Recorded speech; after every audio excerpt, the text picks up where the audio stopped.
మన మొదటి ప్రెజెంటేషన్ శ్రీ వెంకటేశ్వర వేద విజ్ఞాన పీఠం రామనారాయణం టీచర్ పండిట్ రవితేజ గారు వీరు మన ముందు ఆవిష్కరించబోతున్న అంశం respect her boundaries from Ramayana.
అజ్ఞానతిమిరాంధస్య జ్ఞానాంజనశలాకయా చక్షురున్మీలితం యేన తస్మై శ్రీగురవే నమః. వామే భూమిసుతా పురశ్చ హనుమాన్ పశ్చాత్ సుమిత్రాసుతః శత్రుఘ్నో భరతశ్చ పార్శ్వదలయోర్వాయువాదికోణేషు చ సుగ్రీవశ్చ విభీషణశ్చ యువరాట్ తారాసుతో జాంబవాన్ వందే నీలసరోజకోమలరుచిం రామం భజే శ్యామలం. శ్రీరామ జయ రామ జయ జయ రామ.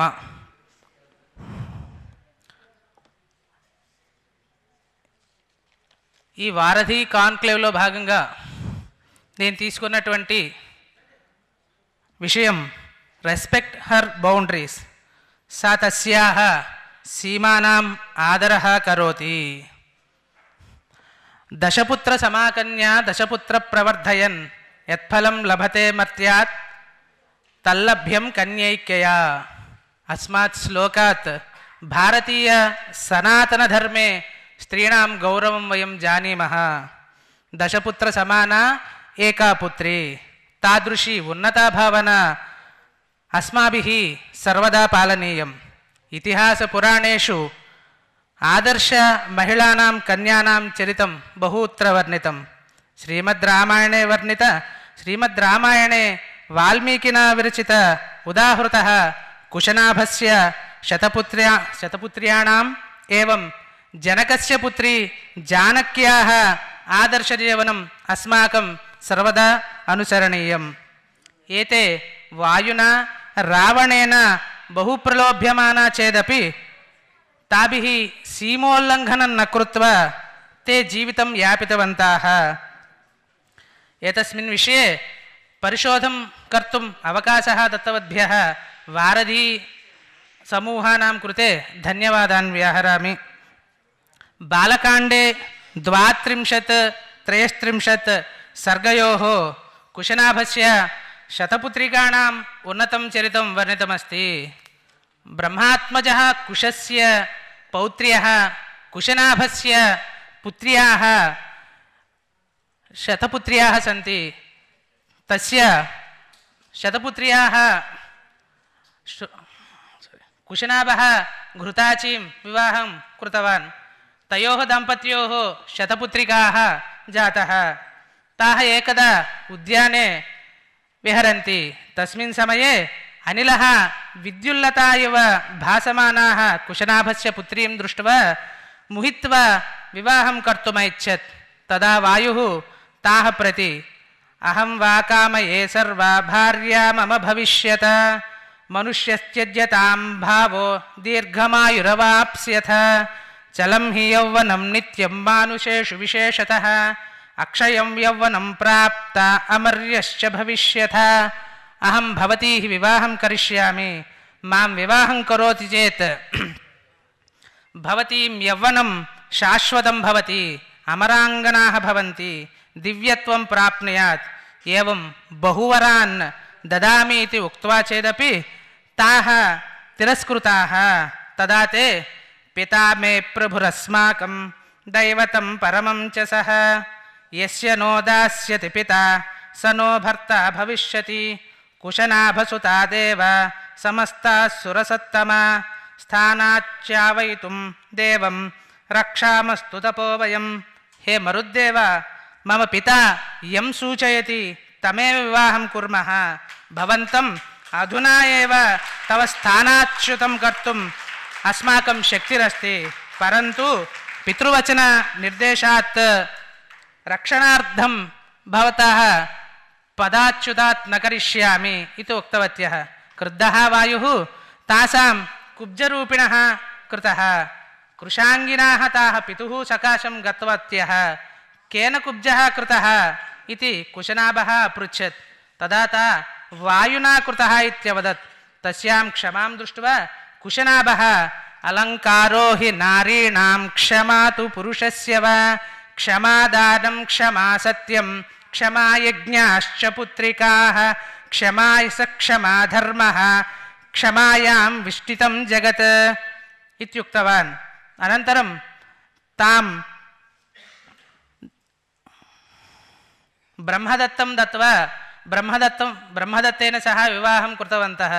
तदा विवाहानन्तरं ब्रह्मदत्तस्य करस्पर्शेन ते पूर्वयौवनसम्पन्नाः जाताः। సనాతన భారతదేశంలో స్త్రీలను గౌరవించడం అనేటువంటిది ఎంతో కాలం నుంచి ఉంటూనే ఉన్నది. ఒక పుత్రిక 10 మంది పుత్రులతో సమానం అని చెప్పి మన పురాణాల్లోనూ వేదాల్లోనూ చెప్పారు. అటువంటి పుత్రికలు అంటే స్త్రీలు నేటి సమాజంలో విద్యార్థినులు యువత అందరూ అనేక ప్రలోభాలకు గురయ్యి తమ తల్లిదండ్రుల్ని మిగిలినటువంటి తల్లిదండ్రుల్ని గురువుల్ని గౌరవించకుండా వారి యొక్క బుద్ధిని మనసును మార్చుకుంటూ ఉన్నారు. అటువంటిది కాకుండా వాల్మీకి రామాయణంలో కుశనాభుని యొక్క కుమార్తెలు 100 మంది తమ తండ్రి మాట కోసం ఏ విధంగా నిలబడ్డారనేది ఇప్పటిదాకా చెప్పుకుంటూ వచ్చాను. కుశనాభుడికి 100 మంది కుమార్తెలు. వారు అత్యంత సౌందర్యరాశులు. వారు యవ్వనంలోకి వచ్చాక ఒకనాడు ఉద్యానవనంలో విహరిస్తూ ఉండగా వాయుదేవుడు వాళ్ళని చూసి, మీరు చాలా అందంగా ఉన్నారు, నేను మిమ్మల్ని వివాహం చేసుకుంటాను అని చెప్తూనే మనుష్యులకి సులభం కానటువంటిది అంటే మనుషులు ఎప్పుడు యువత నుంచి అంటే యవ్వనం నుంచి మళ్ళీ వృద్ధాప్యం పొందుతూ ఉంటారు. కానీ నన్ను గనక వివాహం చేసుకుంటే మీ యొక్క యవ్వనం అనేటువంటిది శాశ్వతంగా ఉంటుంది. నన్ను వివాహం చేసుకుంటే మీరు దేవతలతో సమానంగా ఉంటారు. కాబట్టి నన్ను వివాహం చేసుకోండి అని చెప్పడంతో వాళ్ళు ఎన్ని వరాలు ఇచ్చినా వాయుదేవుడు ఎన్ని వరాలు ఇచ్చినా ఒకటే మాట చెప్పారు. నా తండ్రి ఎవరైతే కుశనాభుడు ఉన్నాడో ఆయన్ని ఎవరు పెళ్లి చేసుకోమంటే మమ్మల్ని ఎవరిని పెళ్లి చేసుకోమంటే వారిని మాత్రమే మేము పెళ్లి చేసుకుంటాము. అన్యథా మేము ఎవరిని వారి గురించి ఆలోచించము. మా తపశ్శక్తితోటి మిమ్మల్ని కావలిస్తే నిన్ను వాయువు యొక్క పదవి నుంచి మాత్రం తీసేయగలుగుతాం. మా తపశ్శక్తితోటి నిన్ను వాయువు యొక్క స్థానం నుంచి వాయుదేవత్వం నుంచి నిన్ను తీసేయగలుగుతాం. కానీ మా తండ్రి ఆజ్ఞ లేదు. అలాగే మా తపస్సుని మేము రక్షించుకోవడం కోసం నిన్ను ఈ విధంగా వదిలిపెడుతున్నామని చెప్పినా సరే వాయుదేవుడు కోపగించుకుని వాళ్ళ శరీరంలో ఉండేటువంటి వాయువుని తీసుకోవడంతో వాళ్ళు కుబ్జల కింద మారిపోయారు. అయినా సరే వారు ఏమాత్రం వాయువు మీద కోపపడకుండా తండ్రి దగ్గరికి వెళ్ళి తండ్రి వాళ్ళని చూసి ఏమైంది అని అడిగినప్పుడు వాయుదేవుడు వల్ల ఎలా జరిగిందంటే ఆయన చెప్తారు. ఆ క్షమను చూసి ఆశ్చర్యపోతారు ఆయన. అంత అలంకారోహి నారీణాం క్షమాతు పురుషస్యవ. ఆడవాళ్ళు స్త్రీలకి పురుషులకి అలంకారం ఏది అంటే గనక క్షమ మాత్రమే. క్షమయా ధార్యతే పృథివీ. ఈ పృథివీ అంత ఓర్పు ప్రతి ఒక్కళ్ళలోనూ ఉండాలి. ఆ ఓర్పుని మీరు వహించారు. అన్ని సందర్భాలు అనేది కాదు, కొన్ని సందర్భాల్లో క్షమని భరించడం అనేది చేస్తూ ఉండాలి. అదేవిధంగా రామాయణంలో మరొక స్త్రీ రత్నం, రామాయణ మహామాలలో గొప్పదైనటువంటి రత్నం, వాల్మీకి చేతనే చెప్పబడినటువంటిది. కావ్యం రామాయణం కృష్ణం సీతాయాశ్చరితం మహత్. సీతాదేవి లేని రామాయణం అంటూ ఎక్కడా లేదు. సీత ఉంటేనే అది రామాయణం. సీతాదేవి వల్లనే రాముడు అయోధ్య నుంచి లంకానగరం వరకు వెళ్ళడం జరిగింది. ఆ సీతాదేవి గొప్పదనం గురించి చెప్దాం ఇప్పుడు. జనకః కన్యాదాన సమయే రామం ప్రతి ఇయం మమ సుత సహధర్మచరీ తవ ప్రతీచ్ఛచైనాం భద్రంతే పాణిం గృహ్ణీష్వ పాణినా పతివ్రత మహాభాగ ఛాయేవానుగతా సదా ఇత్యుక్తవాన్. తదారభ్య సీత రామస్య ఛాయారూపేణ రామం ఛాయారూపేణ అనుసరితవతి. రామः వనగమనసమయే బహువారయన్నపి సా సీత తస్యాః అనుసరణమేవ కృతం. బహుకష్టాన్యనుభూత్యపి కదాపి రామం న పరిత్యక్తవతి. త్వయా చ సహ గంతవ్యం గురుజనాజ్ఞయా తద్వియోగేన మే రామ త్యక్తవ్యమిహ జీవితం. శృతిర్హి శ్రూయతే పుణ్య బ్రాహ్మణానాం యశస్వినాం. ఏవం పరివ్రాజకరూపేణ ఆగతః రావణం సీతాం తస్య పట్టమహిషీపదే ప్రతిష్టాపయితుం స్వవిచారం ఉక్త్వా చేదపి సా తిరస్కృతవతి. భవమైదిలి భార్యామే మోహామేనం విసర్జయ బహివినాం ఉత్తమస్త్రీణాం ఆహుతాని మతిస్థితః. సర్వాసామేవ భద్రంతే మమాగ్రమహిషీ భవ. లోకేభ్యో యాని రత్నాని సంప్రమధ్య హృతాని వై తాని మే భీరు సర్వాణి రాజ్యం చైవ దహంతచే. విజిత్య పృథివీం సర్వాం నానానగరమాలినీం జనకాయ ప్రదాస్యామి తవ హేతోర్విలాసిని. రావణుడు సీతాదేవిని ఎంతో ప్రలోభ పెట్టాడు. నువ్వు నన్ను వివాహం చేసుకుంటే గనక లోకంలో ఉండే అమితమైనటువంటి విలువైనటువంటి ఆభరణాలు ఏవైతే ఉన్నాయో అవన్నీ నీకు రత్నాన్ని యాన్యాభరణాన్ని రత్నాన్ని లోకంలో విలువైన రత్నాలను నీకు ఇస్తాను, ఆభరణాలు నీకు ఇస్తాను. ఆవిడ అలా ఒప్పుకోకపోతే చివరికి చెప్పాడు విజిత్య పురివీం సర్వాం నానానగరమాలిని. అనేక నగరాలతో కూడుకుని మొత్తం భూమండలాన్ని నేను జయిస్తాను. జయించి ఎవరికి ఇస్తాను? జనకాయ ప్రదాస్యామి. జనకుడికి ఇచ్చేస్తానయ్యా, జనకుడికి ఇచ్చేస్తాను. కాబట్టి నువ్వు మహారాజు కుమార్తెవి, నన్ను వివాహం చేసుకోమని ఎన్నో ప్రలోభాలు పెట్టాడు. అయినప్పటికీ సీత తన యొక్క పరిధిని దాటకుండా తన యొక్క రావణాసురుడికి సరైన సమాధానం చెప్తుంది. అదేవిధంగా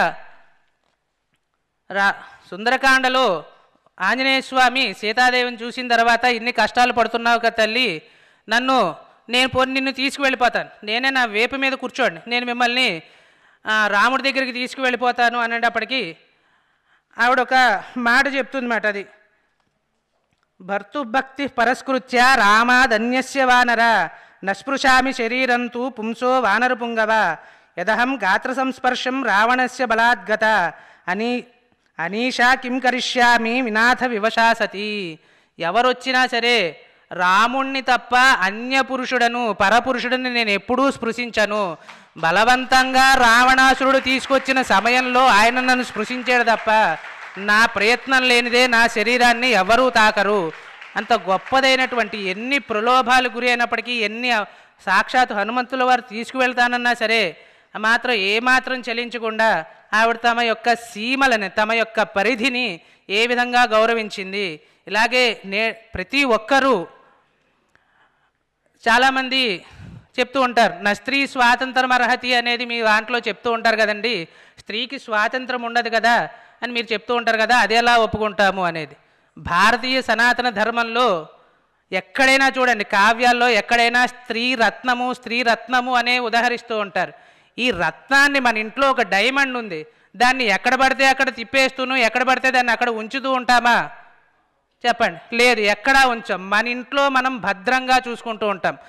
ఆ ఉదాహరణతో చెప్పారు స్త్రీని ప్రతి ఒక్క చోట్ల ప్రతి పురుషుడు రక్షించాలి అనే ఉద్దేశంతో ఉద్దేశం తప్ప స్త్రీని ఎక్కడికి తీసుకువెళ్ళకూడదు, నా స్త్రీ స్వాతంత్రం అర్హతి అనేటువంటి దాన్ని అన్వయించుకోవడంలో మన లోపం ఉంది, కానీ దాన్ని తప్పుగా అర్థం చేసుకోకూడదు అనేటువంటి ఉద్దేశంతో ఈ యొక్క నా యొక్క విషయాన్ని ముగిస్తున్నాను. అలాగే ఇంతకాలంగా చూస్తూ ఉన్నాం మనం ఈ వారధి ఎక్కడుంది రాముడు కట్టిన వారధి? ఎవరైనా చెప్పగలుగుతారా? రాముడు కట్టిన వారధి ఎక్కడుంది? రామేశ్వరంలో ఉంది అని మీరు అంటారు, కానీ మన కళ్ళ ఎదురుగా ఉంది అని నేను అంటాను. తవాస్మి చక్రధర్ గారు, శ్రీరామ చక్రధర్ గారు నిర్మించిన వారధి మన కళ్ళ ఎదురుకుండా ఉంది. ఈ వారధి దేనికోసం? అక్కడ ఆయన అయితే రావణాసురుని చంపడం కోసం ఆయన వారధిని నిర్మించారు. మరి ఈయన ఈ వారధిని ఎందుకు నిర్మిస్తున్నారు? మనందరినీ రామరాజ్యం వైపు తీసుకువెళ్ళడం కోసం నిర్మించినటువంటి వారధి ఇది. కాబట్టి ఈ వారధిలో మనమందరమే ఎవరు? ఇందులో భాగం పంచుకున్నటువంటి వాళ్ళు అందరము, ఒక హనుమ, ఒక నీల, ఒక అంగద, ఒక సుగ్రీవులం, మనమందరం ఉన్నాం ఇందులో. ఆనాడు వారధిని నిర్మించలేకపోయామన్న కారణంతో భగవంతుడు మనకి ఈ వారధిని నిర్మించడం కోసం మనందరికీ అవకాశం ఇచ్చినందుకు ఆ రాముల వారికి సర్వదా కృతజ్ఞతలు తెలుపుకుంటూ, మంగళం కోసలేంద్రాయ మహనీయ గుణాత్మనే చక్రవర్తి తనూజాయ సార్వభౌమాయ మంగళం.